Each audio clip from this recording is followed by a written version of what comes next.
Šis botas uždirbo net 214% vos per 16 mėnesių. Ir didžiausia rizika buvo vos 2,35%. Ir ne, tai nėra piramidinių principų veikiantis projektas. Tai yra reali prekyba Forex biržoje su oficialia MyFixBook statistika. Nežinai, kas yra MyFixBook?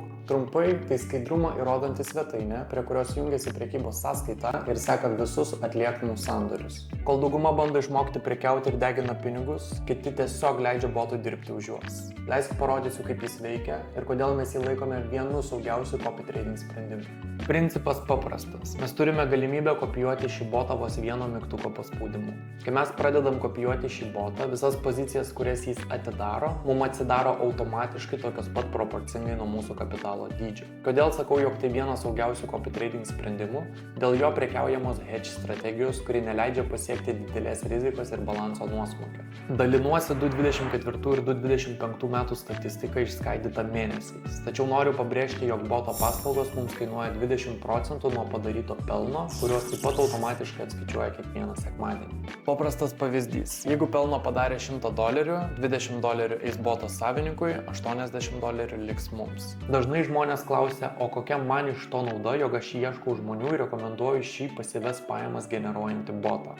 Taigi, visi brokeriai ar kriptovaliutų biržos uždirba komisinius nuo prekiautojų atidarinėjimų pozicijų. Tikriausiai esate girdėję apie spread biržoje, tai yra kainų skirtumas tarp bid ir ask, pirkimo ir pardavimo. Vos tik atidarę poziciją, jūs susimokate komisinį brokeriui. Tačiau jeigu jūs atėjote per mane, brokeris tą komisinį dalinsi su manim, nes aš jiems atvedžiau klientą. Tai yra normali praktika tiek Forex, tiek kriptovaliutų biržose, o tai reiškia, kad ir jūs galite tapti brokerio partneriais. Taip pat noriu pabrėžti, jog visa informacija pateikta šiame video yra edukaciniais ir informaciniais tikslais. Aš asmeniškai nerekomenduoju investuoti ar prekiauti bet kokiu finansiniu instrumentu.